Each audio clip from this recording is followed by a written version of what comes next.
This be crazy.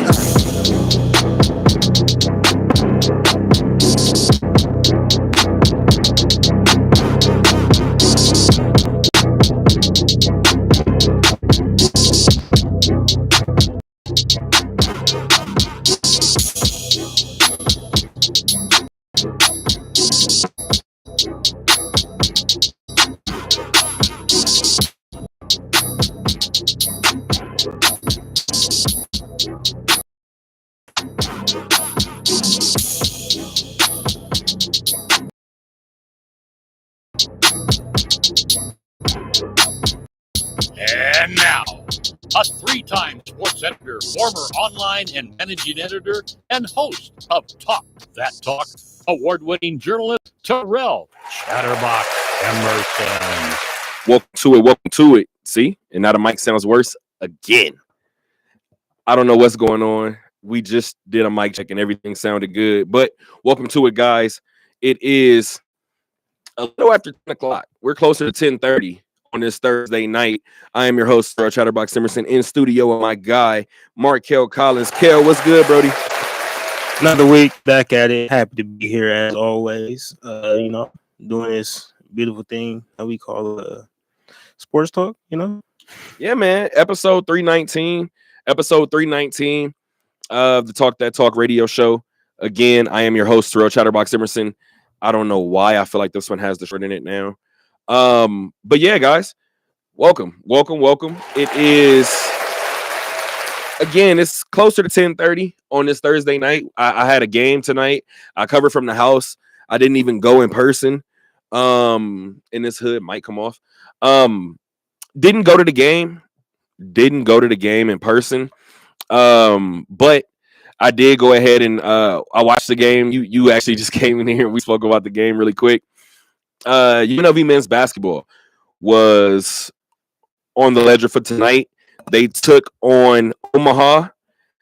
That in itself could be a conversation. But yeah, man, we're gonna get into that maybe 30 minutes into the show. We have about an hour and a half scheduled for you guys, obviously understanding that we're getting off to a later start. We're getting off to a later start due to the game tonight, but we have a lot to get to. I do have my mom's tip in to get to, but Kel, man, it's a Thursday night as we typically do. What's been going on with you? Man, same old, man, just working, taking it day by day, starting to get into this holiday season. I'm happy you said it. Man, what? All I'm thinking about is Thanksgiving right now, man. I am one of those people that kind of like mentally skips that, but Christmas is probably my favorite holiday. So same. I feel like I'm just gearing up for that, getting excited for that. But it sounds better now, doesn't it? Yeah, I'm not gonna be happy with the Thanksgiving Day games this year. Why? I haven't even checked. Well, specifically one of them. Talk to me. We got the Cowboys and the Giants. Why are we shocked about that? I'm not shocked that they're playing, but that's about when I'm saying in between the second plate. I'm taking a good nap too. I don't know why.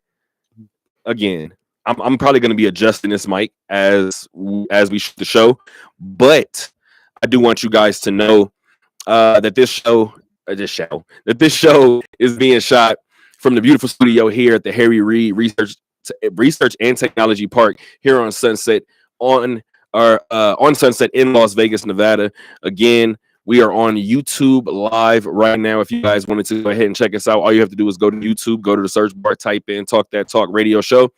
Once again, go to YouTube, go to the search bar, type in Talk That Talk Radio Show. Once again, our direct @ on YouTube is @ Talk That Talk Radio Show 195. If you guys wanted to go ahead and check that out. But we can pretty much be found with the same @ across every social platform at Talk That Talk Radio Show. You guys can find that on Instagram, on Apple Podcasts, on Spotify. I'm missing one. You guys can do it on Facebook as well. The one thing that would be different, our Twitter is @ Talk That Talk LV. Once again, our Twitter is @ Talk That Talk LV.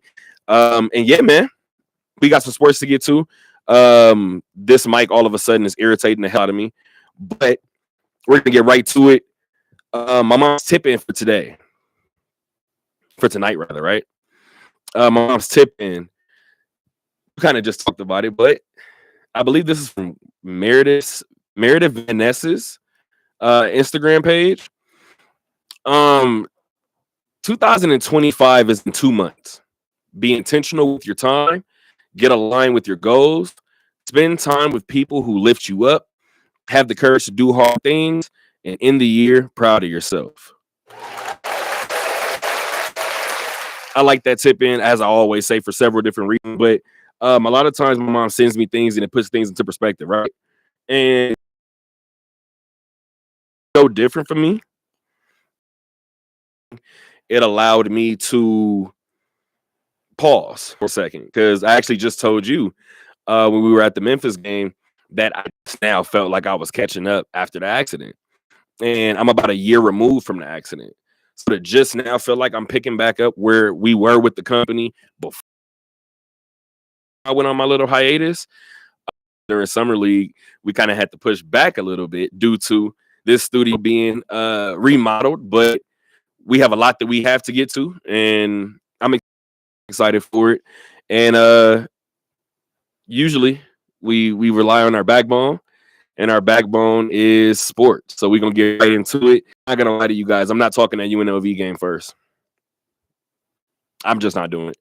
I'm not who I want to. Never mind. Let's talk basketball, but let's talk professional basketball. Let's talk some NBA really quick. I have 3 topics. It'll lead us into a topic that is probably very, very close to you. And we'll get to UNLV. Yeah, I like it. So, same thing we've done on the past. First of all, what I've basically done, we used to do a NBA, right? Weekly wrap, maybe. I think that's what it was called. And we would take 3 or 4 different topics from the NBA, from the association, for the week. And basically what we would do, we would give each one between 3 to 5 paragraphs, right? And in doing that, obviously keeping an eye on the league, things like that. So what I've basically done, do I do it every show? No. But it looks like, based on these notes, it looks like every Thursday we've done it. And maybe that's what we'll do. Maybe we'll make every Thursday our little NBA. We'll give every Thursday show an NBA section. That's actually where we're going to start tonight, because what I've done basically is converted that weekly wrap into the show. And we'll kind of wrap up some of the things that have kind of happened around the association during this week. During this way, rather. But tonight, I have 3 topics for you. Typically, I have 3, but I have 3 topics. I call Portland. I'm telling you now. I don't care. But for you, do you want to start, or do you want myself to start with this one? But we got to talk about Erik Spoelstra's mistake. Yeah, go ahead. Kick down off. I wish you wouldn't have did that. Ooh, yeah. All right, the camera on you, because I'm about to direct the question your way. How many NBA coaches right now today are going down in history as better coaches than Erik Spoelstra? 1. Which is? Pop. Round of applause for Pop, right? Round of applause for Pop. I absolutely think you're right. But the reason why I asked that is because, remember that thing I always say about arrogance? How it takes a certain level of arrogance to be successful, in my humble opinion. I feel like when you're great and you know you're great, you react to things differently.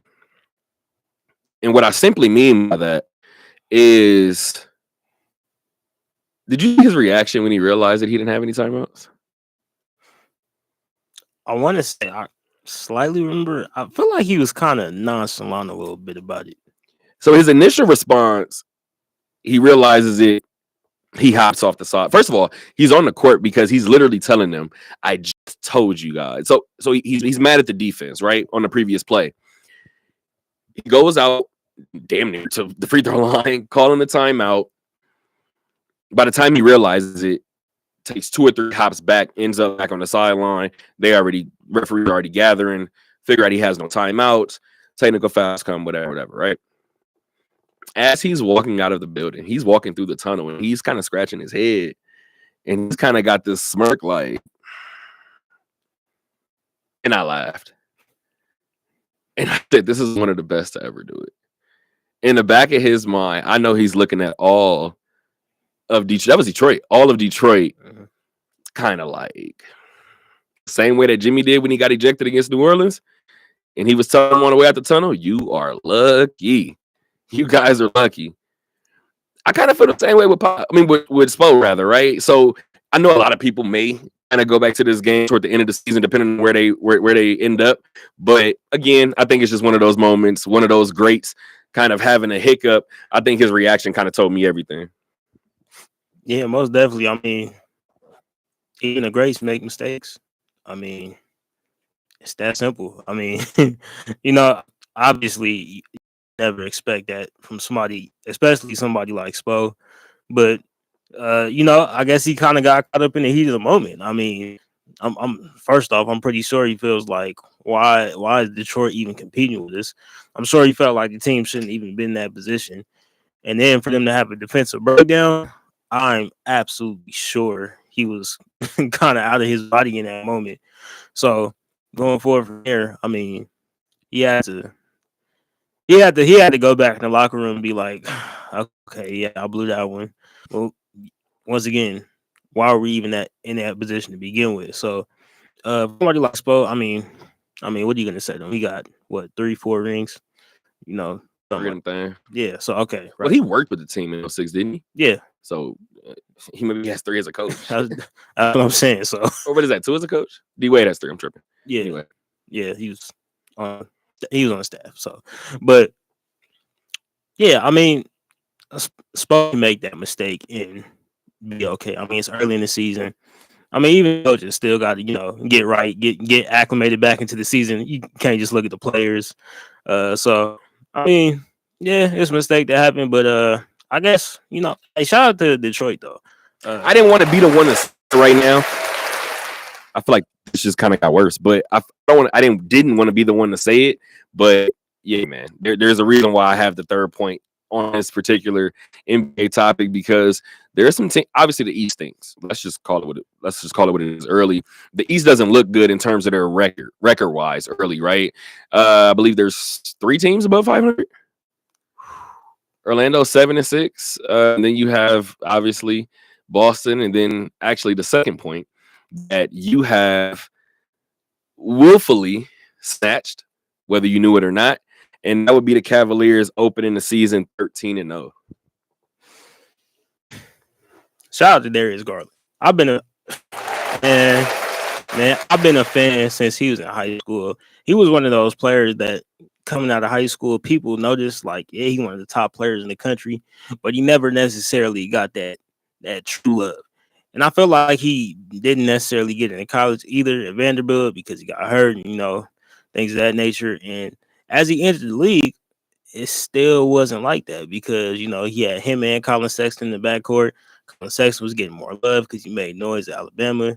And now I feel like he's finally starting to come into his own. I mean, I feel like a lot of people really truly got introduced to him in the playoffs last year. Mm-hmm. That was the first time a lot of people saw him on the big stage. So I feel like, he really had a breakout moment. But I feel like this year was the year for DG. I feel like this is the moment for him, whether he's going to be looked at as a middle of the pack point guard or elite top tier point guard. And right now, I mean, you see the difference when he's out and it's just Donovan out there or when it's both of them out there at the same time. And he kind of talked about that a little bit, right? Early season, he said he didn't forget the people that, in his words, wrote him off when he broke his jaw last season. But yeah, man, why does it always feel like if you're not an immediate title favorite, we've seen it happen with Utah, right? But I feel like if you're not an immediate title favorite, these starts, it feels like it doesn't matter, right? Now, 2 more wins in their way. They're 2 wins away rather from 15 already, to start the year. It's going to take some teams, a little bit longer to hit that 15-win mark. And it still might be a team that's in the thick of things toward the end of the season, right? Reason why I say that is because I feel it more in the East more than any other thing, or more than the other conference, rather, in terms of the West. I feel like Toronto leading the conference. I feel like even Boston leading the conference when Cleveland was there, right? They had real title aspirations. It was a young group, so you had questions. Cleveland now, it sucks that I mentioned Utah at the top of my point because that's two Donovan Mitchell co-led teams. This one feels like it doesn't matter, right? To start, here's why I'm going to tell you that it might. And you kind of talked about it earlier as well. I'm going to stand on something that I've said for a little bit now. When we have to tell our kids about playoff performers, we're going to have these stories about the Kobe's, the Browns, right? As we get older, Donovan Mitchell is going to become one of those players if he isn't already. You have a bona fide playoff star. You have a defensive anchor in Jared Allen. You just talked about what Darius, this team moves with Darius Garland. You just talked about what Darius Garland means to this team. If Evan Mobley breaks out a little bit more, we know how the postseason is, but if he breaks out, let's just say he takes one more step. I don't know that this team can't get to the Eastern Conference Finals. That includes the Pacers. That includes the Knicks. That includes a healthy Philly. I don't know that they couldn't get there. You got one? Talk to me. I mean, it's a lot of surprise right now. I mean, who expected the Bucks to be all the way down at the bottom? Oh my Lord! You know, so Doc Rivers point look really bad. We'll get to them at a later time. Way later. I mean, yeah, if Evan Mobley does take that step, I feel like that's what Cleveland's been waiting on. Like, as Evan, the only thing holding him back, right? Yeah, like as Evan Mobley, like really, he's lived up to the quote unquote expectations he's had. Everybody's waiting on that, just that next year, like that kind of like when we seen Bam come into the league, and we just kind of like he's there, but he's not all the way there yet. And then around that bubble when they went to the finals, we were finally like, yeah, that's what we've been waiting on. That's the real deal. That's what we've been waiting on. And you know, you somebody like Allen who just steady, consistent down there at the center position, hook him. You know, I knew it was you know, but I mean, like, just how often do you do that for UNLV? in basketball? Period. I almost said something crazy. Yeah, I know. Let's get back. Let's get back to the topic, like Cole said. I mean, yeah, man. So when you look at the Cavs, though, I mean, they really don't have any positions that they're necessarily lacking at right now. So I feel like that's what like truly makes them a threat. And really, you got to look at how they match up against each position. And right now, if you look at them top to bottom, you got to say they're definitely contending. Granted, that wing position, you know, with JT and Jaylen Brown, obviously that might be a little problem when it comes in terms of defending. But you look at that backcourt with DG and Donovan Mitchell. I mean, that's okay. If and when they play New York, and I know a person like, because y'all listen to Joe Budden podcast, a person like Joe, right, will be bullish on New York and be like, what? We have a lot of different people to guard those guys. You know, I get it. You want Jalen Brunson to play, right? Who is he going to guard? And a person may say, okay, well, Isaac Okoro. Yeah. But what about Max Strus? And only thing I'm saying is Matt is somebody who may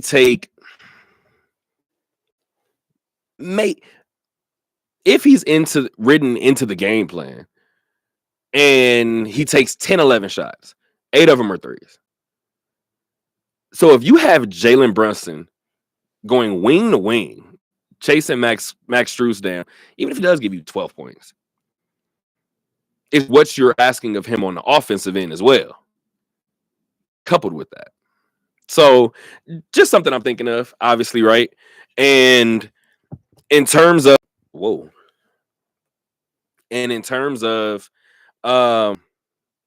this last point, you mentioned Milwaukee. Milwaukee's 4-8. That's not my last point. My last point is Portland Trailblazers are 5-8. And I know some people at home right now that's probably sitting here like, why the hell do you care that Portland has won 5 games out of their first 13? I'll tell you why. I'm at work. I'm at the bar. I'm closing up the bar. I'm looking up. And they're on like number 6 of the Sports Center top 10, right? It's okay. I look at number 5, and I see somebody in Portland go to the cup, first layup, 2 people smack him in the face, completes the layup. I look up. I have a personal proud moment. I smile. I'm like, oh, damn, that was Scoop. All right, that's dope. I'm listening. They were like, yeah, something in a Portland victory over Minnesota. I'm like, okay.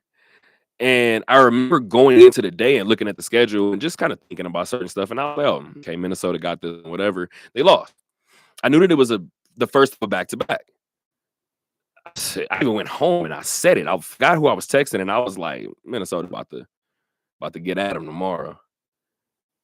Portland won again. And I know nobody wants to talk about it, right? But for me, especially when you look at a team this young, I'm going to give a round of applause to Chauncey Billups. That's the reason why I'm bringing this up. You have watched a complete culture change, and it's probably still happening, right? But you're watching a culture shift from, and not to sound like that either, right? I am a Packer fan, right? I grew up a Packer fan. Looks like Green Bay got from up under Aaron Rodgers at the right time. Dame had 2 good years after leaving Portland, or a good year after leaving Portland. He doesn't look the same right now. Granted, Dame was playing at Hall of Fame level, so he's coming down to All-Star level, right? And it's still one of those things to where it doesn't look bad. But when you look at the grand scheme of things, it doesn't necessarily look the hottest compared to what Giannis still has to do, right? Giannis at 59. But you look at Portland. I think Shaedon Sharpe just had a career high. You look at somebody like Scoot, who I'm actually eager to talk to, and so many people text my phone, and I don't even know if I feel comfortable or if I should feel comfortable saying this, but I do. A lot of people were texting me early last season and was like, oh, your man Scoot, your man looking a little shit. He'll be fine. He'll figure it out. The stint in the G League scared some people, right? Scoot needed to be in a situation where they weren't going to give up on him. Scoot was taken out of the starting lineup. Still played. Still played in big moments. I heard somebody talking about it yesterday. I forgot what it was. It was ESPN or the NBA TV, and I'll leave it here. They asked why G was still in Portland. And somebody on set was like, I mean, it's a team full of young guys. You need an adult on the roster that's going to teach those guys how to be pros. That's probably why he hasn't gone anywhere. And it clicked in my head. And those 2 wins make a lot of sense. It's early season. Probably won't mean much. This team will probably win 22 games. Like, what difference does it make in the grand scheme of things, right? Let's say they win 30. 30 and 52. That's a win for this team. I don't know if Jeremy Grant is here during the trade after the trade deadline. I don't know if Robert Williams is here after the trade deadline. But see this team win 5 of their first 13 games, considering what this team looked like on paper.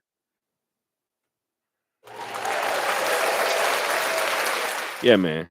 And then obviously, shout out to Miss Courtney Watson is now the athletic trainer for the Portland Trail Blazers. That's why they starting to win more. But final point, I'm kind of done with my NBA rap, but this is actually gonna bleed into a local topic.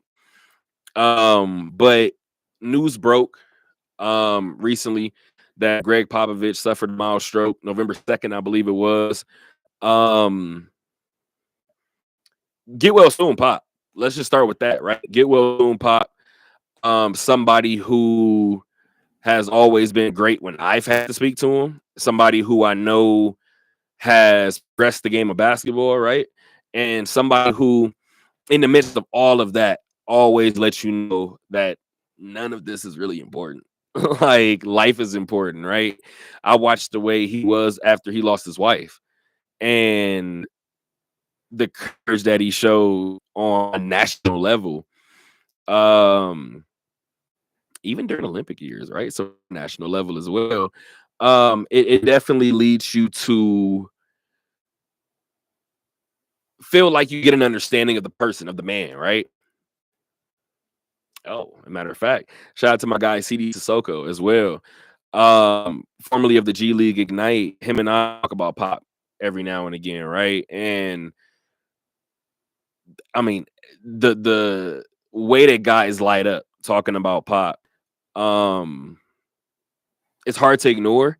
And a lot of the conversations that I have, 50% have to do with basketball. So get well soon to Pop. Because we're taught in this business to give things a local spin. I feel like you know where I'm going. And you have a face on right now that leads me to believe that you don't know where I'm going. I don't. Well,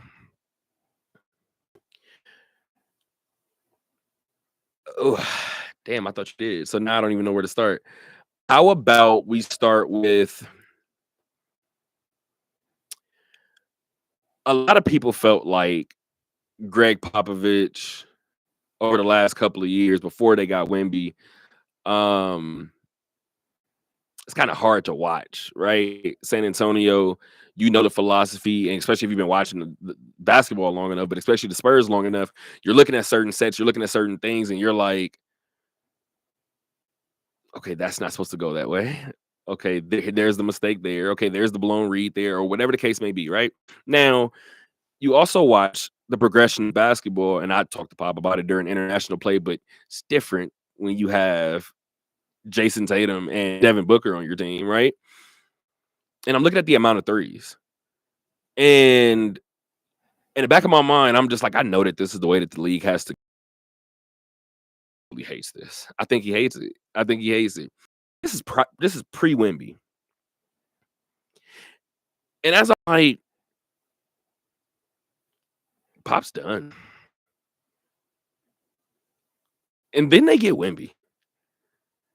I said, at the very least, I said that just injected a little bit more life into that building. And now, even if they do win 22 to 30 games a year, it may feel a little different.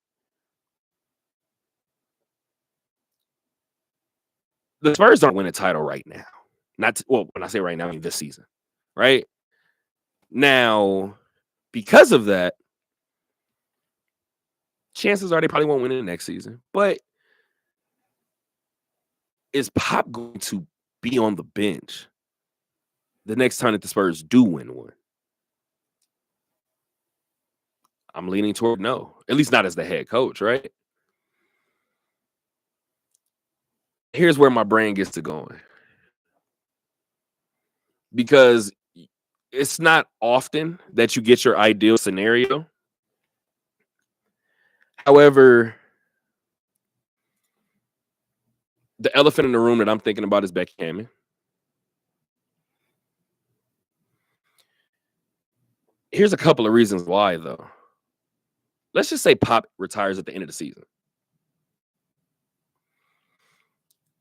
Becky would have completed 4 years in the WNBA. and won at least 2 championships. On top of at that time, be 4 years, it'd be 3 consecutive years of WNBA investigations. Her leaving the W wouldn't have anything to do with what's on the court. I do think the things that have come across her desk over the past 3 seasons will make that San Antonio seat look a little more promising. I have one final bow to add to this. I remember Pop got ejected from a game one time, and he looked at it and he winked. You as a Spurs fan, you remember. Mm-hmm. And I told you guys about a story when I was at USA Basketball, and I'm not going to lie. I'm nervous. I'm pretty nervous. I asked Pop the question that I asked him during the media scrum, and as I'm leaving, he kind of pats me. I turn around, and he winks at me. So that day, I said, he could really tell me anything anymore. I belong. Like, this works. I'm a college kid, and I kind of just got an approval from Pop. Pop trusted Becky as the head coach of the San Antonio Spurs for my first summer league. So that was her first summer league. Becky won a championship that year.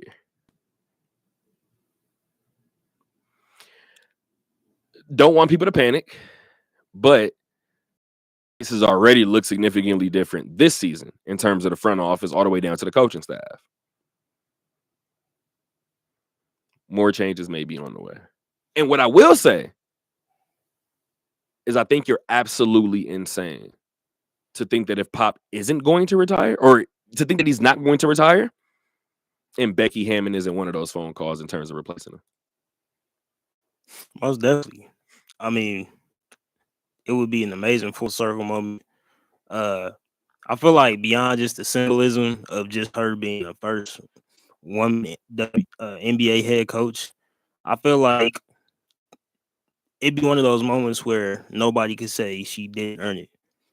She earned her stripes on the Spurs coaching staff, worked her way up as an assistant, won the summer league championship, went to the W, 2 rings, dynasty, got 2 rings in the first 2 years. 3-time MVP. Oh Lord, bro. I mean, Kelsey Plum's career was looking not so good. I mean, no disrespect to Bill Laimbeer, but at times it seemed like he didn't know what to do with her. And Becky kind of put the ball in her hand and said, "Go play." So, I mean, she came in. Brought Chelsea Gray in. I mean, granted, she was doing her thing at LA, but she kind of unlocked something different and really brought like that.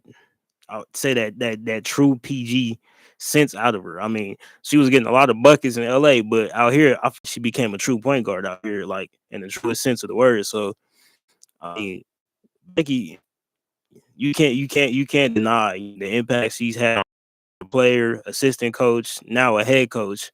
I mean, that's one person, but you have to consider anybody for NBA jobs at this point. I would say that are women to be head coaches. It had to be Becky Hammon or somebody like Dawn Staley, and you can't deny either one of those as prospects. So, and I don't think Dawn leaving. Yeah, she's not going. Seeing what y'all do to some coaches in the W, Dawn like hell no. That's what I'm saying. She don't even want to go to the W. I mean, she is happy at South Carolina. I seen them come out here and play against Michigan. She looks very happy. So that's a very good point. I don't really know how many times we see Dawn and she doesn't look happy, right? Get well soon, Pop. Absolutely. I almost said basketball legend. He's a legend as a human. Like, Pop is a legend all the way around, man. Some of the stories I've heard about Pop are amazing. But yeah, man, let's finally talk about it. Let's get into some UNLV basketball. UNLV got the dub tonight. UNLV men's basketball got a victory. They got it over Omaha. Does that matter? You got some crickets over there? Matter of fact, let me see. I do want to play. Y'all not gonna like. We're not gonna do it. How do I'm gonna ask him. how do we go about this? Okay, I'm just gonna ask you. because like It's an 11-point win. It's 80-69 from the Thomas and Mack. I wasn't physically there. Looking at the schedule, and I'm like, you know what? This is a game I can cover from the house. We'll see what happens, right? And I in my mind, I'm like, I usually know how these games go. This game is gonna look a lot harder than it probably should for most good college basketball teams. Now you answer your own question. Where do we start? you asked me earlier, when I said hook 'em about Jared Allen, you asked me why don't you do this for UNLV? Derrick Jones Jr., Christian Wood. Absolutely. Shout out to them guys. How long ago was that now? I'm sorry. I'm frustrated. I'm frustrated, okay? Because I want to support UNLV as hard as I support Texas in basketball. Absolutely. We're not even that good at basketball this year. We got a one and done player, and we might waste our time with him. Okay.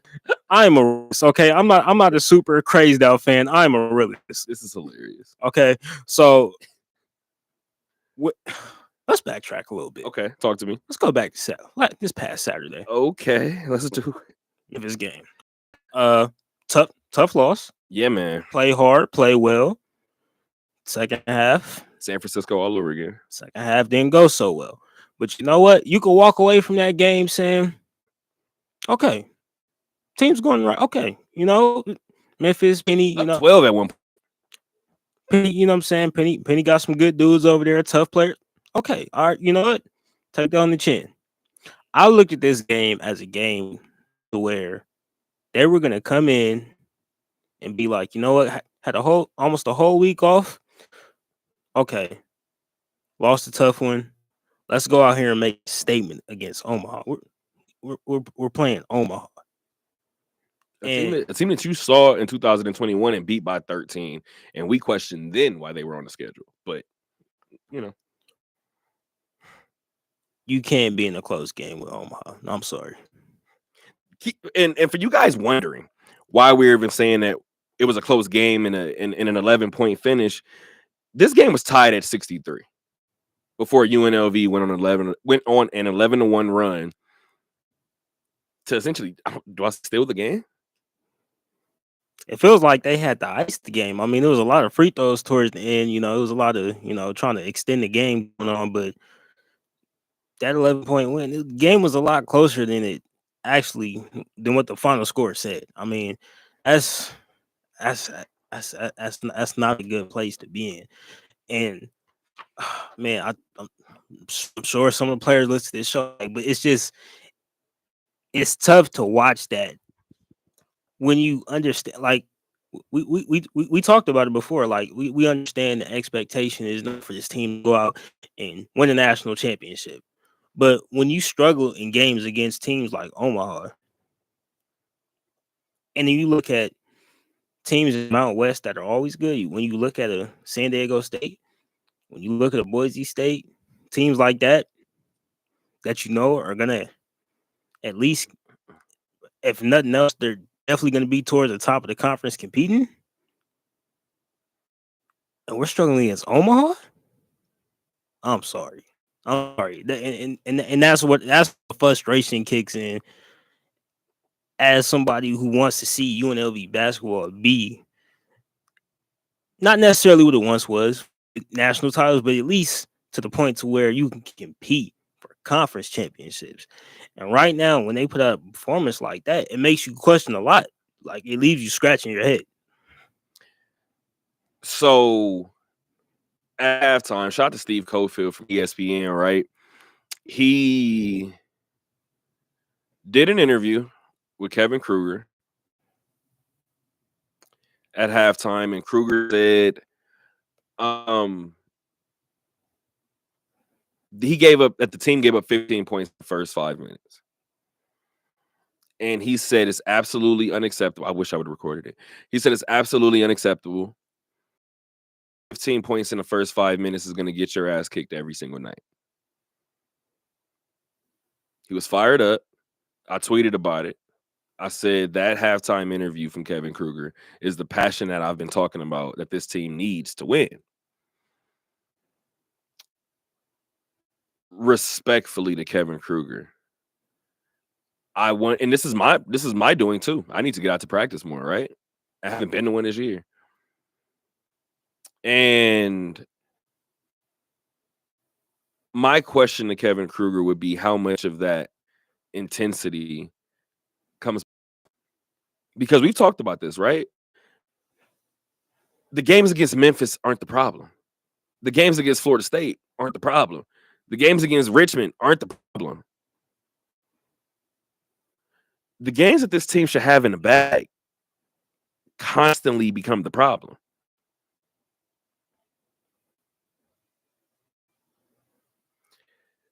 UNLV, for me today, you said something before we went on air, and I thought it was a valid point. You said, I feel like they won Saturday and lost tonight.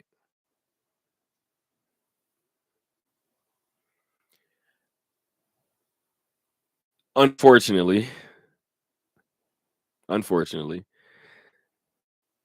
watching today's game, I feel the exact same way that I felt about this program for the last 3 years.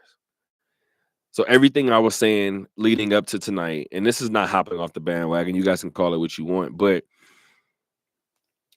3 games into this season, I see the same issues despite growth, individual growth from these players, right? Granted, they didn't have Rob tonight. I don't know if that changes the outcome too much, right? They won by 11. I don't know if maybe they don't struggle in the rebounding category as much as they did tonight, but still something to keep an eye on. This team continues to have the same hiccups, continues to have the same hangups. I can't say that I'm confident that this team gets to the semifinals of the Mountain West Championship. And I want to disagree with you, but right now I can't. I mean, granted, we're still in the first month college basketball season. 3 games in. Got 3 more games this month.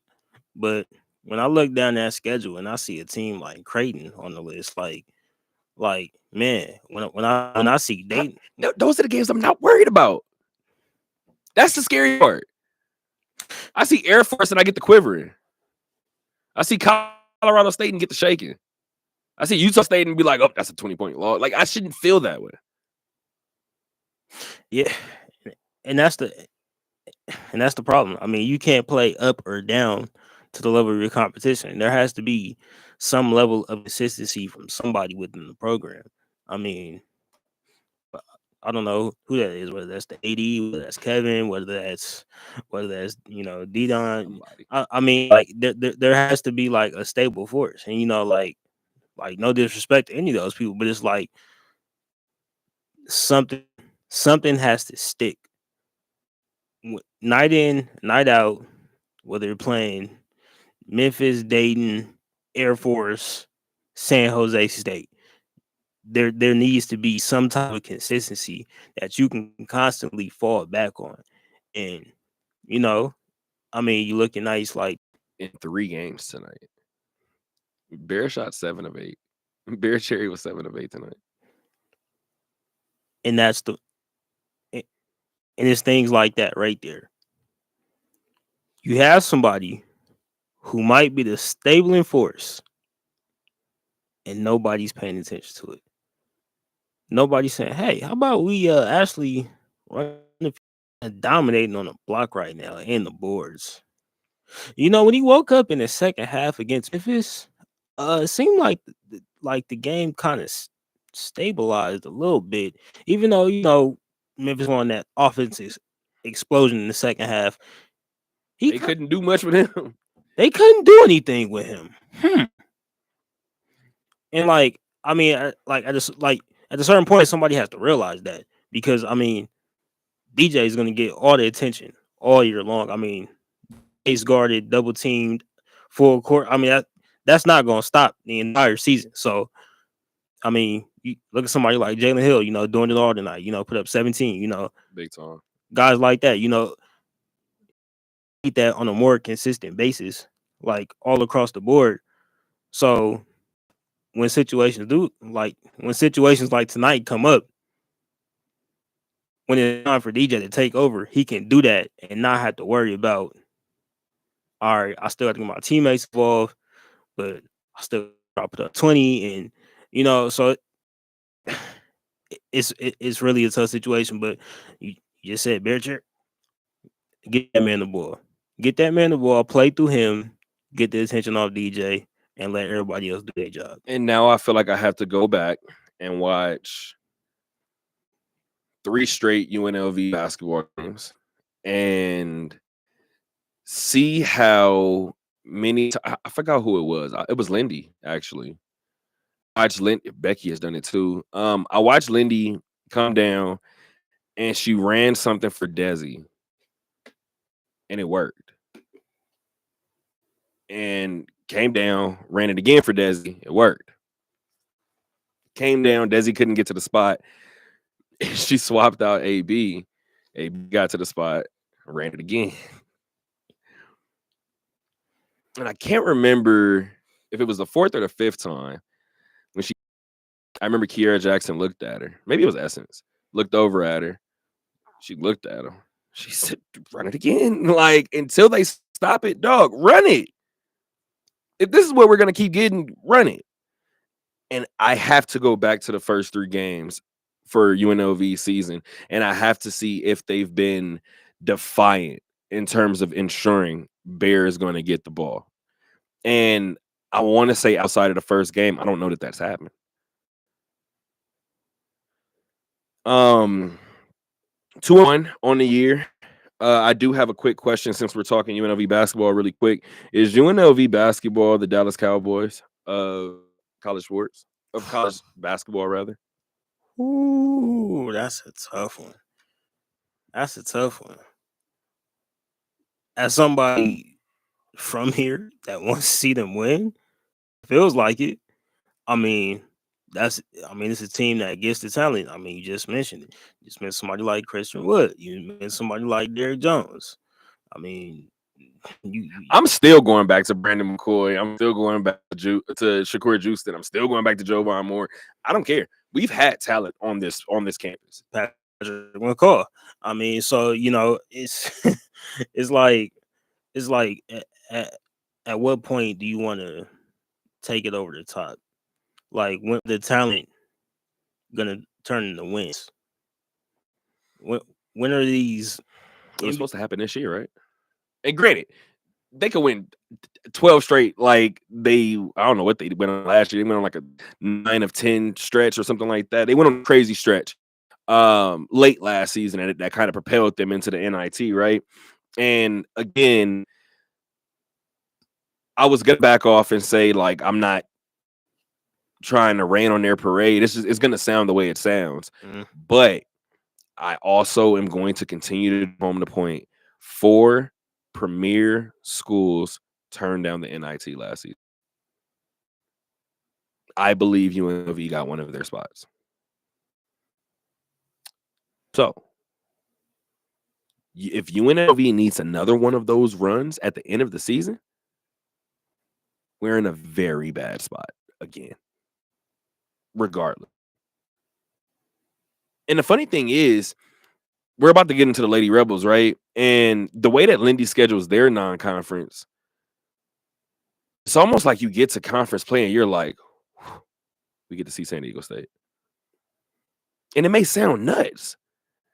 Like, dog, I didn't see Arizona, Oklahoma, and Princeton. Like, I'm gonna chill for a little bit. Like, now I scheduled the non-conference like this because I think I might have mentioned it Monday. I asked Lindy during her first season during the COVID year, respectfully, why did you schedule? And it was a last minute schedule too. And she was like, you know what? That was Desi's freshman year. She was like, you know what? We got to see these teams anyway. If we want to get to that level, why not see them? Said, you know what? You're right. UNLV lost that night 1-54. As we get into UNLV now, into the Lady Rebels now, it brings back that philosophy that we've kind of talked about in terms of the scheduling practices. Now, UNLV, the men's side, they have Pepperdine coming up. Another game is a lot, right? That game is on Wednesday, November 20th, 7 p.m. That's the fourth of a 5-game homestand to start the year. If you would have looked at the 5-game homestand to start the year for UNLV for the men's team coming into this season,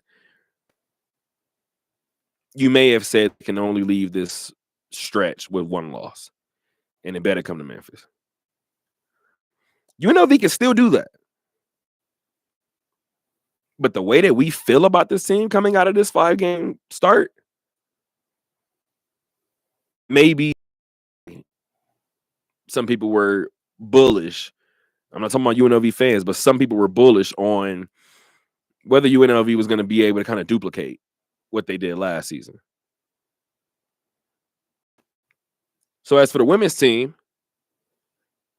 they took on Arizona on Tuesday, a 75-66 loss. Arizona. I told you guys that Lindy group beat Arizona last season from the Thomas and Mack by 19 points. She's played Arizona twice during her coaching career. Once in the NCAA tournament, and now most recently on Tuesday, Lindy LaRock's lady taking a lead into the fourth quarter both times in Arizona and came out with a loss both times. Does that tell you anything? Is there an equation for that? You beat them at home, but on the road, you take a lead into the fourth quarter, so it's not like you're not competing, right? And then the wheels come off in the fourth quarter on the road. Do you think that there's an answer for that? Otherwise, I can get into the. I mean, it's tough to win on the road. I mean, always.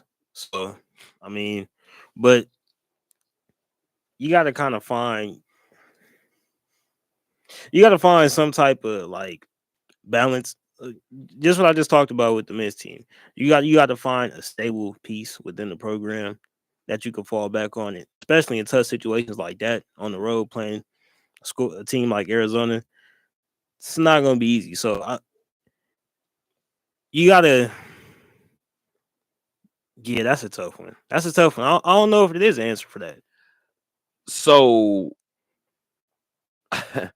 I think the answer is exactly what Lindy has been saying this entire time. The only answer, keep putting them in these situations. It's the only answer. I remember being in the building during that NCAA tournament game, and I remember watching UNLV come down the stretch in that fourth quarter, and they were doing certain things. There was one less pass on the possession, and I'm watching the team, and I'm like, this team tightened up. This team froze in the fourth. That's what I saw. I think back to last when they met them again, right? So now you got a year of buffer time and 2 years of buffer time in between. You played them that first season. You go a season without playing them. You play them last season. You win by 19. You see them again. Now, just based on that timeline, the team is different. Now, I know if wishes were fishes, right? The world would be an ocean. But the group that Lindy had last year, I think they closed this out on the road. For them, luckily for them, they played them at home, right? I watched the exact same situation occur in the fourth quarter this time around where everybody froze. And then I looked around and was like, well, who was on the floor during those moments the last time they were here? The answer is none of them. Alyssa. Maybe. They're all new to this. having those new faces in in a tough, hostile environment on the road like that. I mean, we talked about it after the first couple games. Like we were just like, who's gonna be the one to truly take over the team? Because everybody looks good, but the one that they lean back on, and that goes back to what I just said. Like, who you got to have somebody to fall back on in tough situations like this. But like this is a new team. This is a new situation. This is something they haven't experienced. But I mean, you got to give credit to Lindy for putting the team in these situations and not being scared to play in these situations and not being scared to play these games. I mean, not running away from the challenge. And once again, this is why you've seen this program turn into what it's become now. Like this is a championship winning program, and I feel like it's going to continue to be that. So right now, this kind of reminds me of like Tom Izzo Okay. because Tom Izzo played these incredibly insane non-conference games. Like you, like Why am I playing Kansas and in North Carolina? people know. All right, look, don't pay attention to this until it's like towards the end of their conference schedule because that non-conference means nothing because they're gonna go crazy enough to play Kentucky, Duke, Kansas in 3 straight games all on the road for no reason non-conference like just And be starting a freshman point guard and be like, we're going out there. why is a young Cassius Winston out there right now like just going against a Shout out 4-year to Cash. Damn, bro. going against a 4-year senior on campus like what are we doing Where's here? the balance? What are we doing here? But then you look up at the end of the year and then they win the Big Ten and they won 20 plus games again and you're like, how did that happen? And that's because they're not afraid to play these tough games early in the season, not afraid to throw your young players out there and force them to grow up on the fly, learn how to deal with these situations where they don't have any veteran players to look up to and be like, hey, what do I do in the situation? No, go out there and figure it out. And right now, like you said, when this conference schedule comes around, it's going to be like, in Wyoming, because I remember we were playing Arizona and it wasn't nothing nice on that side. So I feel like, it's going to set them up for the conference. It's kind of exactly what you said earlier. Kiera Jackson is somebody who I believe it was her freshman year when they saw Arizona the first time, right? And the attention to detail on defense in guarding Kiera in that second half was significantly different than in the first half. And you kind of feel like that would be the person for Lindy to go to. It didn't go.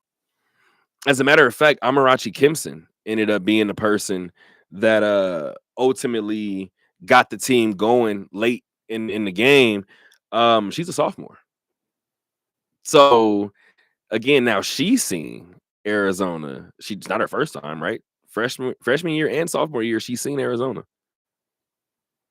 These are the things that are going to matter next season and the year after that, and the year after that. So Lindy is constantly putting, like as you just said, this program in a good spot, in a good position. They're still the Mountain West favorite, right? Sitting at 2-1. They host Stonehill tomorrow, another game that I think I'm going to skip. I will go ahead and probably watch from the house. Stonehill from the Cox Pavilion tomorrow night, 6:30 p.m. That is a Friday, October 15th. Where am I? November 15th. Oh, I knew I had one more thing to tell you guys. And I have to ask you the question since we're here. Lindy LaRock and her Lady Rebels have played 10 power conference schools in her time here at UNLV. You want to guess her record in those 10 games? 7-3. Lindy LaRock and her Lady Rebels are 2-8 against power conference schools. Just want to let you guys know. It's gonna matter in the end, though. It's gonna matter in the end. By the way, those 2 wins against power conference schools came last season. She beat Arizona, and then she beat Oklahoma. And then Seton Hall handed it to them. You just talked about 3 straight rough games, right? I asked Lindy last season, why are you doing this? He looked at me and said, hey, when it comes to the NCAA tournament, everybody's good. You don't get buffer games in between. I said, this is why this team is going to win in March. Speaking of a team that needed to win in November, Barry Odom and company got a victory. We talked about it on Monday. Big win over Hawaii. Winning in Hawaii is very, very hard. They were able to do so in a game ultimately looked very, very ugly. It looked the way it should have looked originally. Well, to that, no, I'm lying. All of these games are starting to run together. Okay, here's the thing. In my story, and I don't think I talked about this on Monday, I talked about them missing 18 points in the beginning of the game. I didn't read anybody else's story, but during the broadcast, they kept saying they missed out on 20. And now that I'm sitting there, I'm like, maybe I said 18 points like that.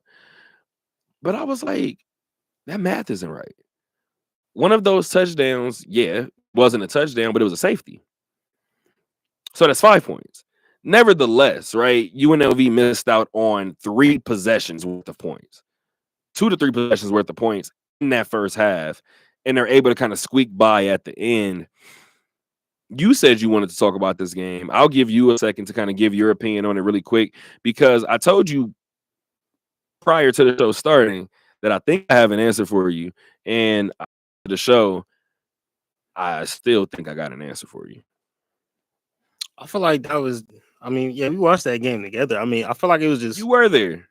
I feel like it was just one of those games where they kept shooting themselves in the foot. It looked like, not to bring up the past, it looked like, oh Lord, looked like them last season at the end of the year. It looked like they were shooting themselves in the foot, making mistakes that they shouldn't make. Granted, like you said, it's never easy going to Hawaii. Everybody struggles going out there. It's never nothing pretty, but it's got to look a certain way. Not to quote Devontae Adams. I would say this is more PTSD. but yeah, it's got to. Shout out to Ricky Wright making plays on special teams. Getting 4 block punts on the year, least the nation. Man, getting that late goal, getting that late touchdown to really stretch out the league. We just finished talking about players to lean on within a program. Ricky White has been that player to lean on as they've made this transformation, along with somebody like a Jackson Whittaker. So I think with games like that, I want to say they should be happy they were playing Hawaii, because a few of those missed throws that Hawaii missed out on connect. We might be talking about this game a little bit differently right now. We had a conversation about Braden Shaker, right? And we questioned if there was a different quarterback and what it looked like for UNLV. So in terms of the answer that I believe that I have for you, I'll try to keep it short and sweet, but it's the reason why I'm nervous to say this. But under Barry Odom, we've seen UNLV come into some games projected to win, and they do so and they pass the test with flying colors. I believe this Saturday could be another one of those situations, right? You have San Diego State coming in, big opportunity, 7:30 p.m. from Allegiant Stadium. This is a game where UNLV should blow the doors off of the opponent, right? Especially at San Diego State that's on the downswing right now. Here's why it probably won't be. Barry Odom made a mistake he hasn't made in his first 2 seasons here, in my opinion, after the loss to Boise, going into the bye week. And it sucks because the question was asked. And as media members, it's our job to ask the questions. Whatever happens, happens. That question about what's still possible for this team. Said, well, not to get too ahead of ourselves, but in terms of things that are still on the table, he's right. He was right, and he still is. If they were to win out, they would have their first 10 win season. He says that with 4 games left. And in the back of my mind, I said, yeah, those are teams that are kind of bottom of the barrel, right? Usually teams that's bottom of the barrel need bulletin board material. You just gave 4 different programs bulletin board material. Because all one has to do is win.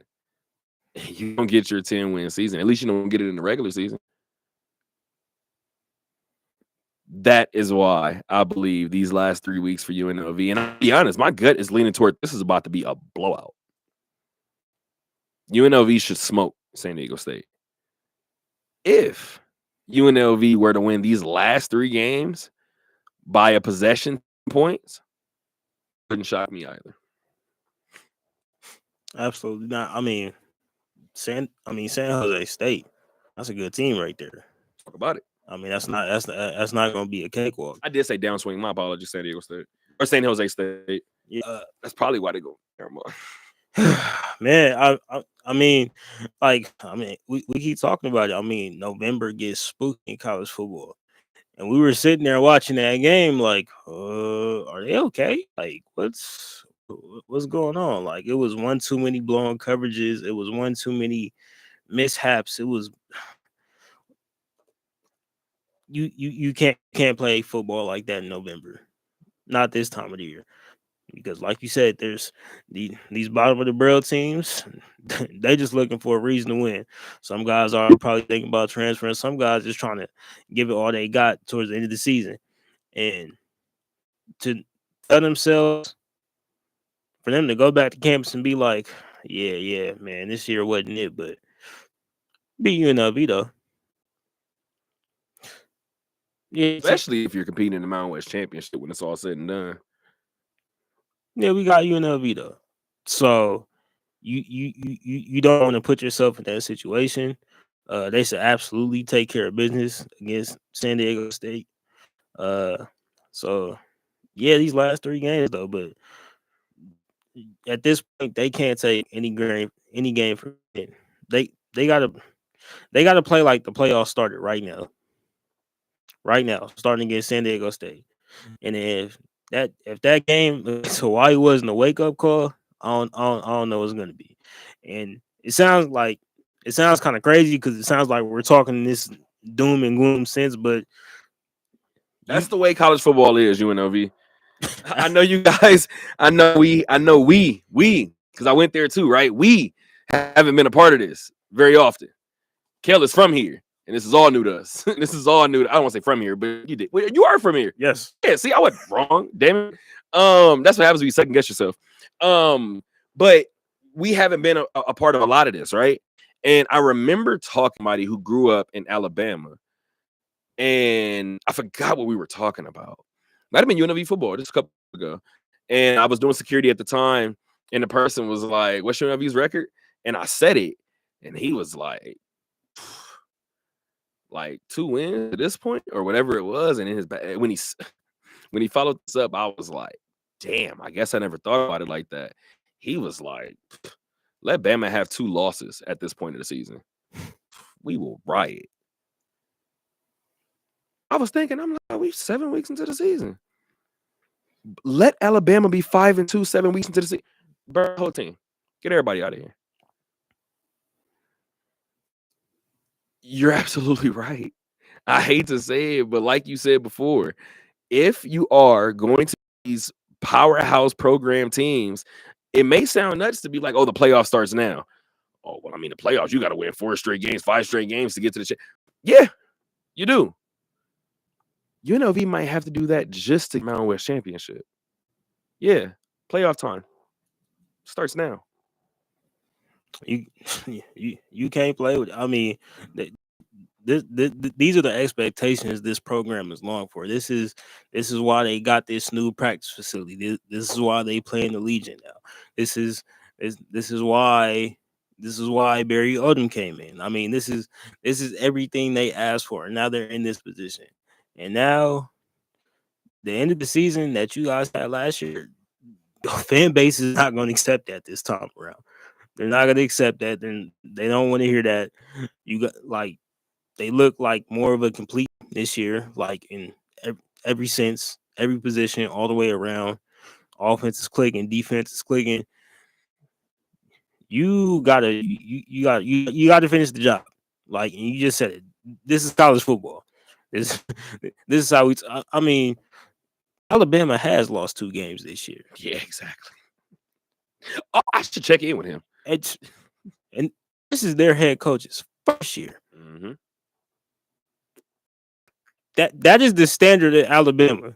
Like, this is his first year, and some people with it. See, you may not hear on the national level. Some people within the program, like, probably need to fire this guy. And they definitely won't. And the funny thing is, Bama's going to be fine, right? Bama's going to be fine. And to say they end this year before 4 losses, everybody's going to be like, "Oh my god, like what could be happening in Bama?" Kellen DeBoer is going to be fine. The same way, and I know this is kind of scary in terms of head coaches, right? But let's not even take it that far. Let's not go to the Alabamas of the world. I have 2 different scenarios to give you, and I'll make it pretty quick. Where I come from, I remember the city reacting after SCB LSU. 4 weeks later, everybody was like, "I'm off that. I'm off it. Who cares? Like, we don't care. We're moving on. Rams, let's go." They were off it, right? Even if SC is too prestigious for you, Barry Odom knows because he was at Missouri. SEC football is different. You're absolutely right. He came here and he said some things that had people scratching their head and was like, "UNLV competing for championship football? Okay." And lo and behold, he did it in year 1. Losing any of these final 3 games may result in a reaction from this city about this program that it may have never seen. And I don't know if that's necessarily a good thing or a bad thing. Me neither. Quite honestly, Good point. because I mean, yeah, like this is new territory. We've never seen UNLV one win this much, and 2 have this much attention from the city and alumni, And nationally. and definitely nationally. Like, I've seen UNLV football on my TV like so much in terms of Sports Center. I'm like, why? Like, why? And that's the funny part. This is why. Like, Barry came in, he's owned everything he said except for winning in November, right? Which is why I really do think going 4-0 in November, yeah, for this particular group at this particular stage, Barry don't have to go undefeated in every year. May not have to happen next year. This year, you do. You got to get it done. I mean, especially, I mean, if people, I feel like people will be able to accept you losing to San Jose State. They may not have a choice. Will they be happy? But like you said, that reaction that it's gonna get, win or lose, is something that's never happened. And I think we're finally starting to see the shift starting to happen in terms of not just UNLV football, but football in Vegas, period. because granted the Raiders do have a chokehold on the city in terms of their fan base, Mm-hmm. but in terms of the football itself, it's not necessarily there. And You don't say. and you know, you look at UNLV, they're putting up the wins, they're putting up the performances, but I feel like the city still hasn't latched on all the way. I feel like the city still feels like it could be a flash in the pan. Yes. And as irrational as it's gonna feel, and as irrational as it's probably gonna sound, UNLV going 9-3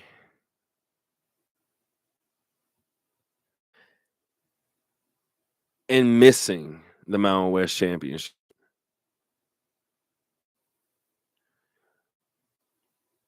As we keep talking about the reaction, right? 9-3 missing the Mountain West Championship, still going to a bowl game. There will be a feel around this program to. I know that there will still be excitement in the program. We've talked to these fans. We've been around these fans. There's going to be some that overreact and say, well, we still can't compete in the Mountain West. Let's say they do lose to San Jose State.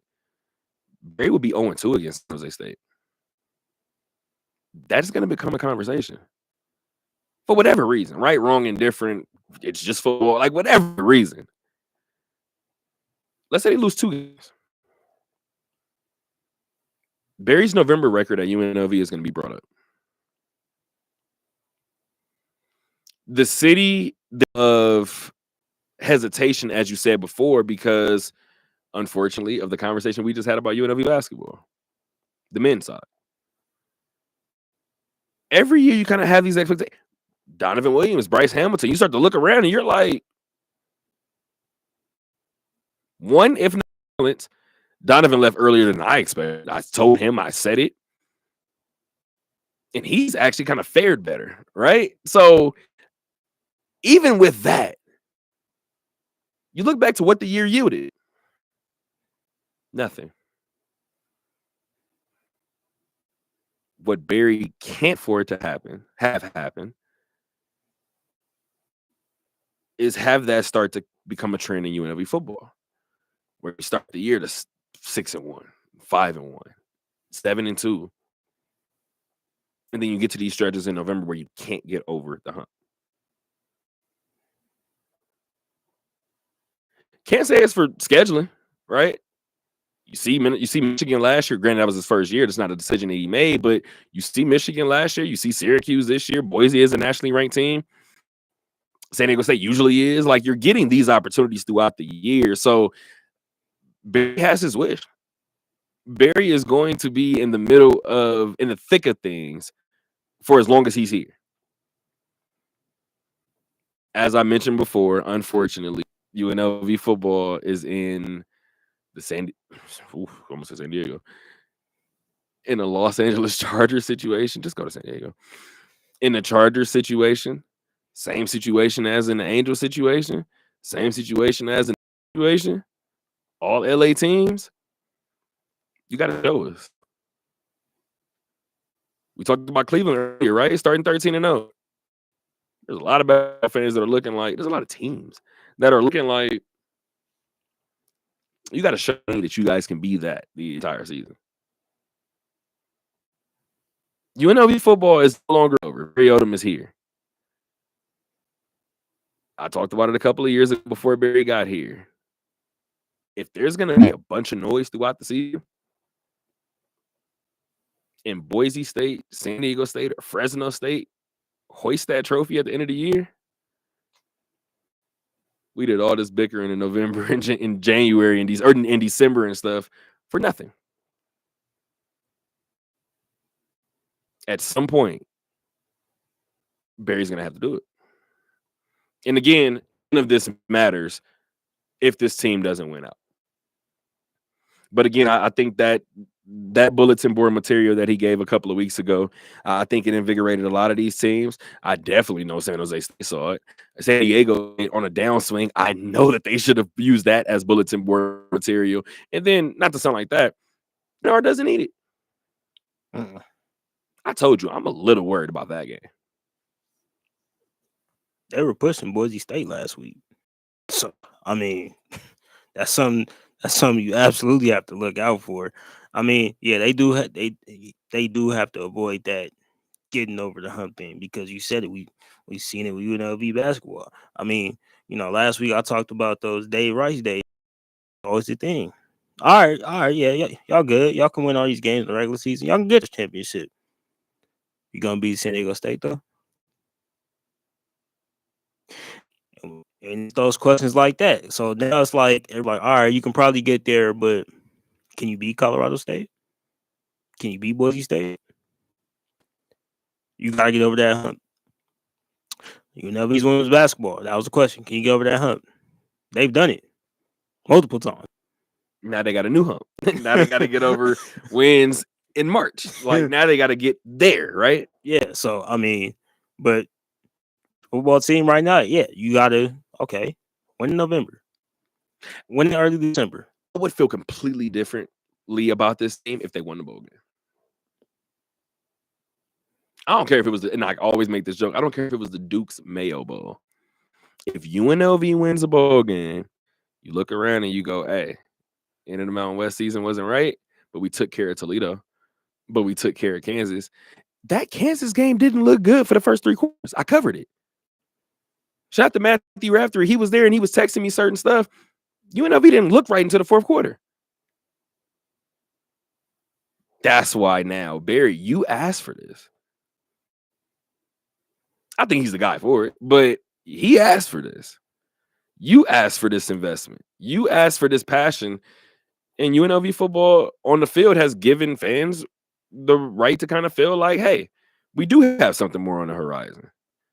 It's up to Barry, like I said, to bring that to fruition. It's up to the players as well. But I think it's hard to say that Barry hasn't taken the proper steps to kind of keep them in what I believe will be constant contention. And I think that's where a good place to be right now for UNLV football, to feel like you can pencil in 6 wins somewhere down the line. We're playing 12 of these things. We're going to get half of them.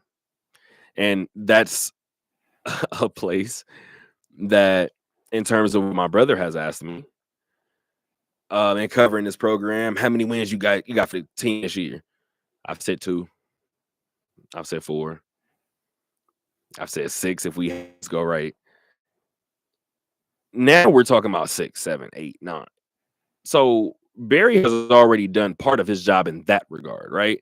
Which a lot of people may have felt like was the hardest thing. Because you can't get the winning part if you don't get to this part. And Barry got here in year 1. Year 2, expectations go up. We're still in year 1 for Antonio Pierce. You kind of just talked about it as well, too. Second straight year that they're taking a mid-November trip to Miami. By the way, complete sidebar, has nothing to do with this radio show, but I just want you guys to know. My original plan was to go to Miami this year because that was my plan last year. Raiders play Miami on my birthday. I was going to go down there, cover the game, obviously, get hurt, and then get to work in a different way, and then go ahead and definitely hit some bars and enjoy my birthday, right? Car accident happens. Boom. I'm watching the game from a Vegas hotel room, covering some stuff, right? Covering the game. Second straight year, I look at the schedule. I said I'm doing Miami this year. I'm supposed to do it last year, but this year. Back-to-back hurricanes happen in Miami. I look up when hurricane season ends. And I think whatever I saw, it runs through November. Made the decision maybe 2 months ago. I was like, I'm going to do it. Last minute, switch it up, right? Still want to be in front of some water. I'm going to go where I can trust the weather. I'm going to stay on this coast. I'm going to San Diego. I'm going to go have a little fun. Right? I tell myself I'm going to do that. You want to know what I've seen this week? I have seen nothing but people posting beautiful backdrops in Miami, Florida.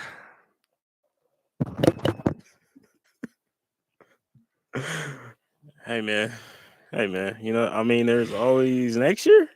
You know, I mean, They better not play Miami next year. They better not play Miami next year in Miami. I'm so serious. They better go to San Francisco. They better go to Dallas. They better go somewhere. Maybe I don't want you to go to Dallas, actually, in hindsight. Maybe I don't want that either, because I might have another little weather situation. But all I've seen is beautiful pictures in Miami this week. I damn near started to mute the word Miami off of my Twitter. All right. I see what's happening today. Anyway, the Raiders get back to work off of a bye week against Miami this Sunday, 10 a.m. Again, they're playing from Hard Rock Stadium. Sunday, they lost to Miami in the same stadium last season. You got something for me. I know you do. You got to give me something about this thing. So we started talking Shedeur Sanders, Okay, great. Cam Ward, or great angle on the story. Or Travis Hunter, or I don't know. So essentially, none of these games matter, right? None of these games matter for anything besides draft stock. I'm sorry, but I'm out. I'm out. I know. It's season. We still got time. This and that. I'm out. I'm sorry, guys. I know you crazed out Red fans. Don't come for me. But hey, look, I'm done. Look, I take enough abuse with the Titans. I'm not gonna take double abuse with y'all too. Abuse too. Because my God, like no. I'm sorry. I'm out. That's all I got. I'm sorry. No. I wish I had something different. The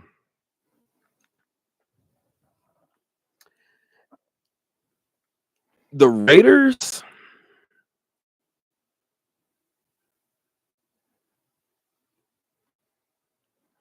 have officially went into rebuild mode.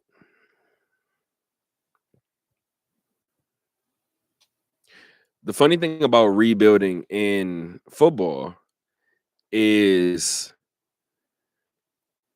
the Aaron Rodgers of the world, the Josh Allens of the world, right? The Dak Prescotts of the world, the Deshaun Watsons of the world, the quarterbacks that make a lot of money.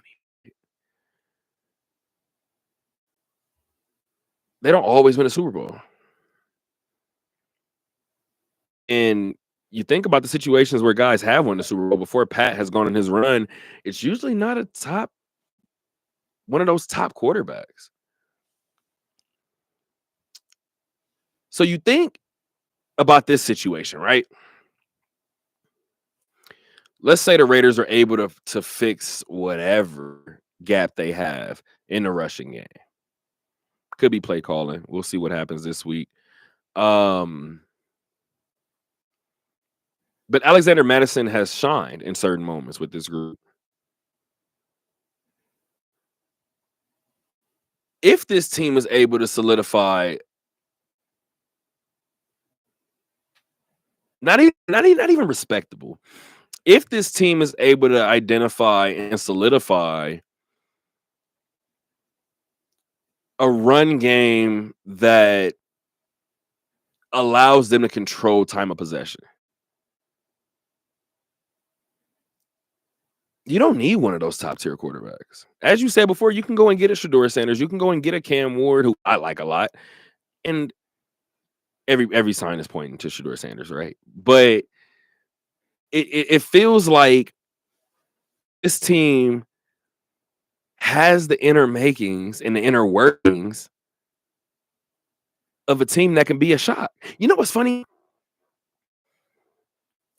I talked about the last time that this team lost straight games. That was in 2018 under John Gruden, the year that they went 4-12. This team is very well on pace for 4 wins, somewhere around there, right? The year that John Gruden got fired, Rich Bisaccia took over, the team didn't change.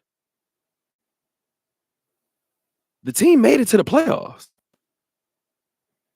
They didn't win their game, their lone playoff game. They didn't win it, but they made it. The Raiders have 2 tight ends that they can go to.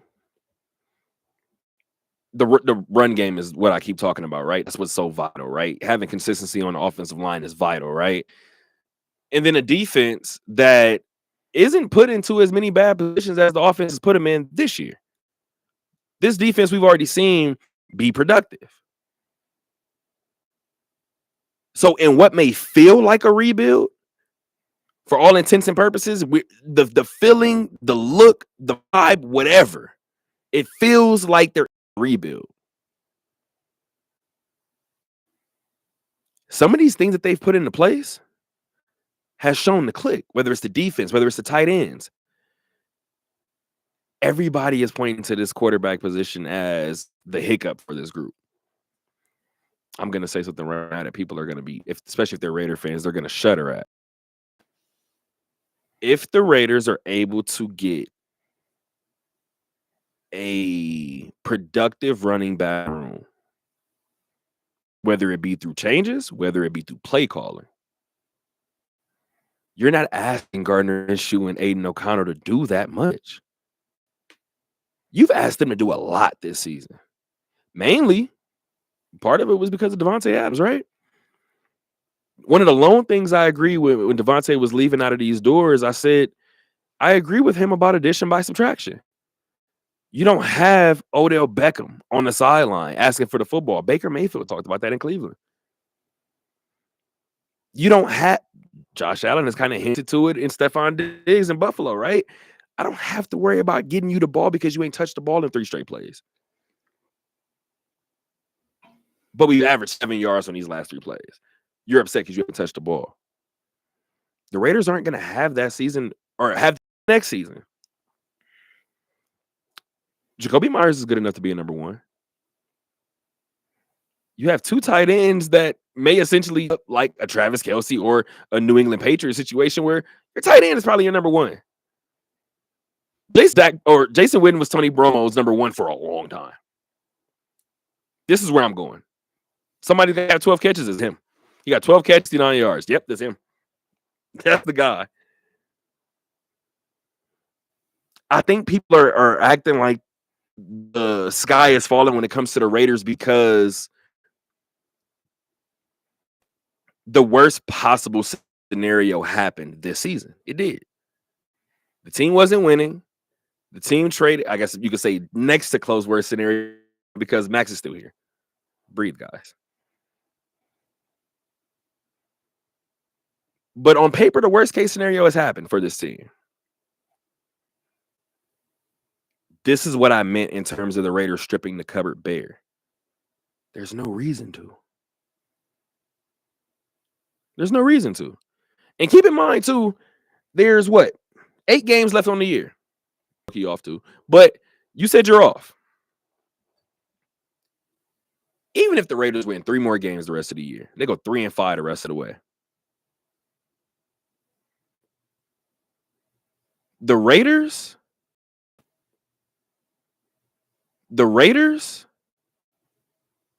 showing improvement in terms of offensive play calling. They got away from it early in the year, 2 or 3 games in. What did I tell you guys were going to happen? I said the Raiders are going to lose a lot of 24-16 games, 21-18 games. They're going to lose those. If the back end of the Raiders schedule looks like that, as opposed to these damn 34-12 games, relax, guys. Because I do believe Antonio Pierce will get one of his several quarterback options this offseason. I do believe that the answer to that running back room is either changes or play calling. Let's add a third one. Offensive line. And it could be a combination of all three. Do we bet that the Raiders can't fix the quarterback situation, or not both, or the running back situation? If the answer is yes to either one of them, they have the makers in terms of catching, and they have a solid enough defense. That was a long ass diatribe for something that I've been trying to gather for the last 5 weeks, by the way, guys.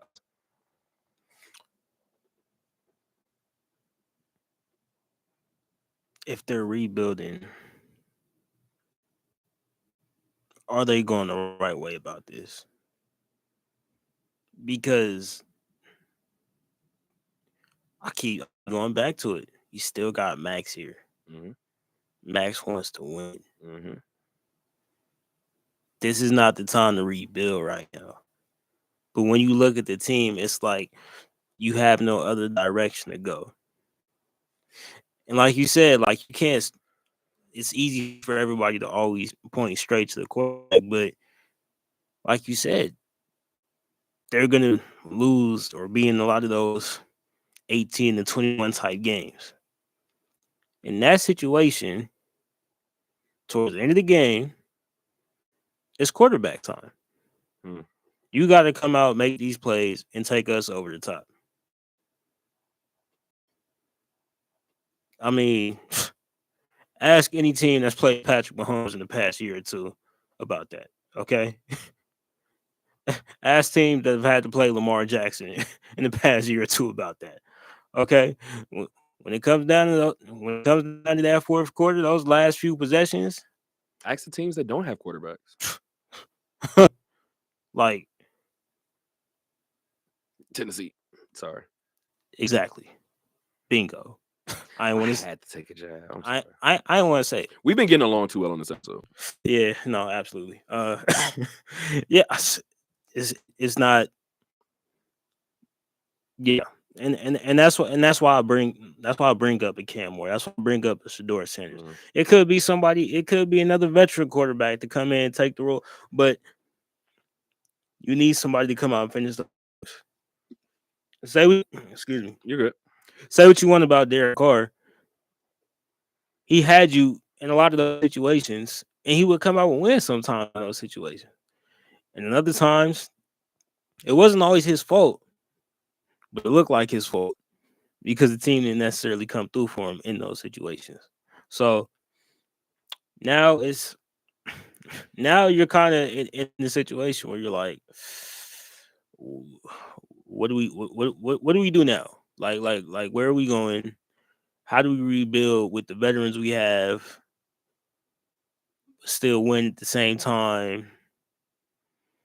But man, we need to get a good draft pick, and that's where I'm at, right? It's you're kind of they're kind of stuck in this football purgatory right now, where you kind of don't know if you want to try and push to make the playoffs on football, basketball. You don't want to be a middle of the pack team. You want to be horrible and just get everything all the way right. I want to try and win. And you just said it, like the team's not young enough to where they're in this situation right now to where you're like, okay, we can deal with this right now because the team is young. Too many vets on the team for you to have that type of mindset. So exactly. Which is why when you asked me the question, Bill, I said it feels like a rebuild. Well, the Raiders are in the middle of a rebuild. The reason why I say that is because it's a cop-out, but it is what it is. I'm going back to what the team looked like 3 seasons ago. It was only seasons ago. Since then, you have changed. Not only have you changed quarterbacks, star running back, who was the league's leading rusher, Devontae Adams, who is a future Hall of Famer at his position, right? Max is like the fourth face. You still have him. Since then, you've also changed head coaches. You've also changed GMs. This is what the rebuild looks like. Waller.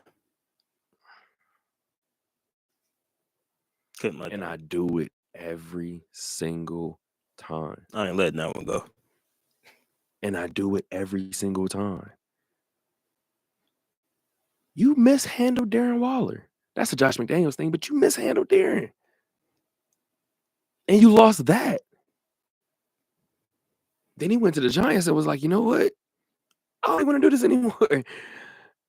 In all honesty, this has been the rebuild. Now, as I said before, like you just said, I loved your point about the quarterback play because you're right? I asked which one can they correct. I'm not mad at you feeling that. That's what sports has shown us, right? That's what sports has shown us, that you need a quarterback to get the job done. The type of quarterback to get the job done. I just look at this team that has so much still going for them. I look at the defense and people are like, oh, well, they've given up. This is one of those prime situations. You have to look at the position that they've been put in. I continue to say his name. Nate Hobbs. You can get something for him. I like Nate a lot. If I had it my way, Nate stays in Vegas. But that might be a move that you make. Jacorian Bennett can turn this year. A good one. Maybe that means Nate is expendable. Maybe one of those big bodies on the line that hasn't been producing. It's been in and out of the lineup. Maybe you make that decision, right? That's where I feel like some of those, you know what? Cut day, prior to cut day, a lot of Raider fans was tweeting, and I thought this was kind of sick in a weird way, but football fans are football fans. They were tweeting, waiting for the news that Tyree Wilson gets cut.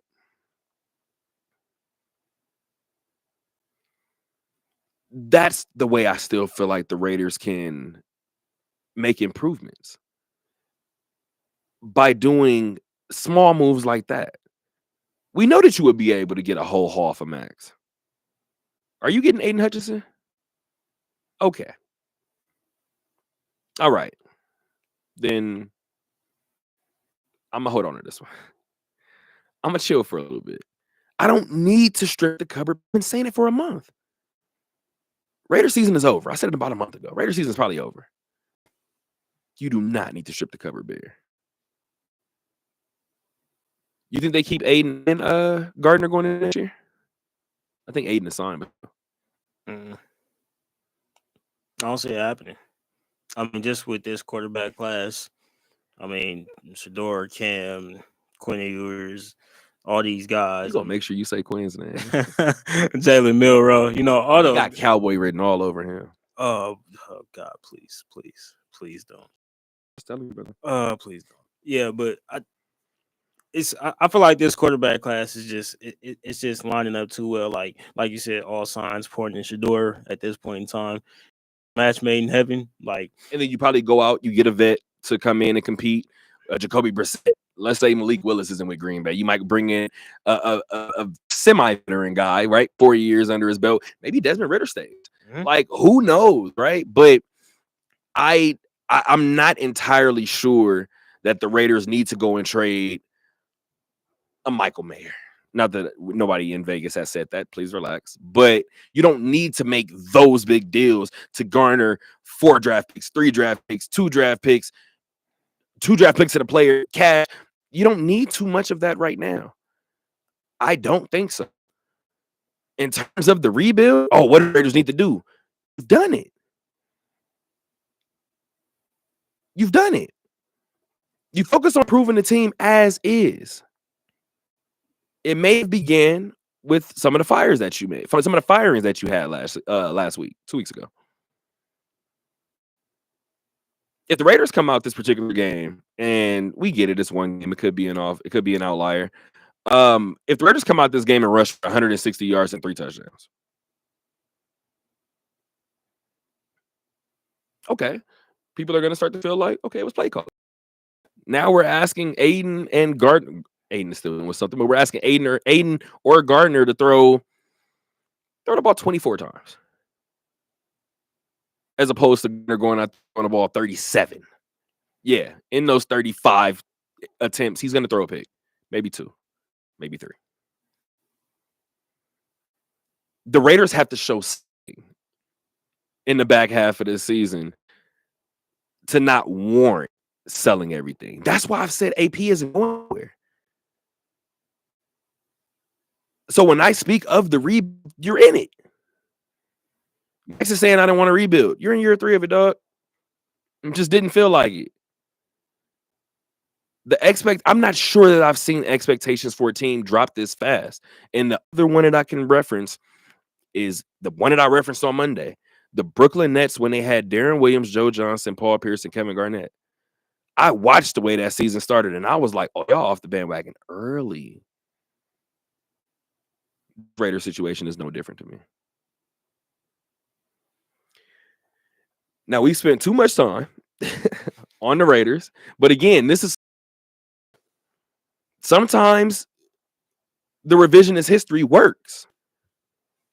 We all thought that move for Boston in the moment was okay. You guys are going to yield some draft picks in the future, but I mean, come on, you guys lost this trade, right? You traded Paul Pierce, you traded Kevin Garnett. We know Kevin Garnett is old and decrepit. So what?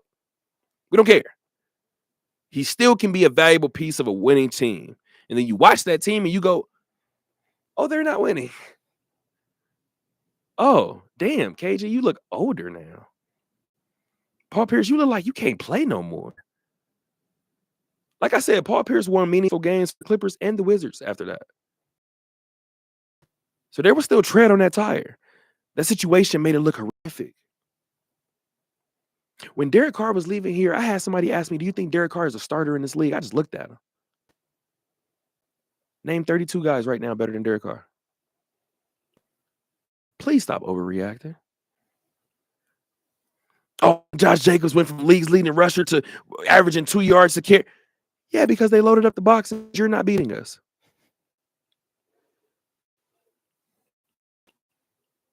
We got a safety over the top 2 for Devontae. So, hey, Jacoby, got to do it, brother. Hey, Michael, we need you to go do it, brother. That's when the rebuild started.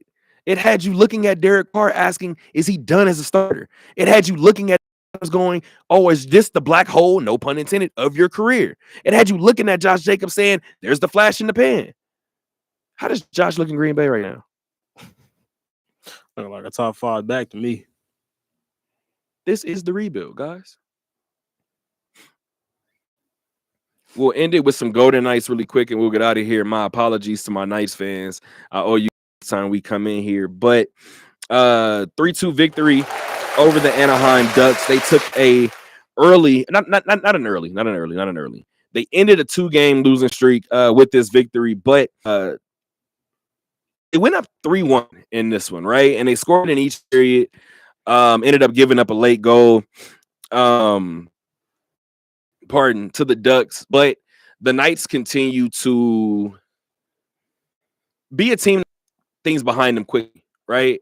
And this is a sport, as I've mentioned before, that runs simultaneously with basketball. You're going to get 3 or 4 shots at teams throughout the week. And in doing that, you're going to have a memory washes away really, really quickly, whether it's good, whether it's bad. And the Knights so far this season have done a pretty good job in not letting too many of those bad games trickle into one another, right? Shout out to Isaiah Torres for doing a story. I'm reading this story and I'm looking and I'm like, damn, we're on the 2-game losing streak, huh? Like, I covered the games and it didn't feel like it. There wasn't a feel around this team go out there and correct it. They were able to do so in Anaheim. No better team to kind of get your bearings against than the Ducks for a couple different reasons here in Vegas. But 3-2 win. You get some support for Aiden Hill. And the funny thing is they still didn't reach rather their season average in terms of their goals. They ended up with 3 on the night rather, but Aiden Hill didn't see a lot of action again. Right? He didn't see a lot of action too much early. And that's been something that he's talked about throughout his career, staying engaged in those moments. And we've talked about it when the season first started. That season opener, 5 minutes, I think he saw like 4 shots. 4 minutes, saw 5 shots, something crazy like that. And I'm like, damn, bro, like he got the puck in his face for the first 5 minutes of not the game, of the season. And then you have a couple of games where Aiden goes 12, 14 in a shot, or only seeing 2. And I think I mentioned it on here too, about Aiden seeing 21 shots in night. And in terms of having that quick memory, how do you go about correcting the defense in front of him to even allow for him to be confident in between the pipes? And I loved Bruce's response. He's our guy. So, and the funny thing is, Bruce he's a true leader, man. You know what you signed up for. You're an NHL goalie. So he did his speak in saying he's our guy. That's our. This is the one that we're going to. He won a cup for us. But there's where the man aspect pokes in, and he says, I mean, he has no choice, essentially. And I'm paraphrasing here. He has no choice but to get through it. You show up tomorrow, you watch film, you get back on ice, and you're probably back in between the pipes on Wednesday. And that's exactly what happened this time around. And as he said before, I would love to get some more run support for him or goal support for him, but it's not, it didn't happen. It didn't necessarily happen in this one either, but they were able to keep him away from so much, so many costly situations that it allowed for him to get out of there unscathed, relatively unscathed, and come out with a 1-goal victory, right? A 1-goal victory that may ultimately wind up being pretty big on how the Pacific Division shakes up. That race at the top of the Pacific Division to start the year with the Kings and the Knights, they're trading points. They're going back and forth. So every point is going to be vital. Every point is going to be crucial. They did improve to 10-0-1 on their annual dad trip. I think that's just one of the best stories in sports. As of right now, the Knights are 10-4-2 on the year. They're good. That's 22 points. They are still first in the Pacific Division. Friday, tomorrow, they're back in action. 6 p.m. on the road again against the Utah Hockey Club. That will be the second. Yeah, that will be the second of a stretch where the Knights will play 7 road games and 8 outings. So a team that has struggled on the road, now you're going to have to figure out on the road. Now you're going to have to figure out how to correct that road in a long stretch. So if you don't have it corrected, the next time you have a homestand here, that record is going to look a little different, and no doubt feeling the team different if this team isn't able to go.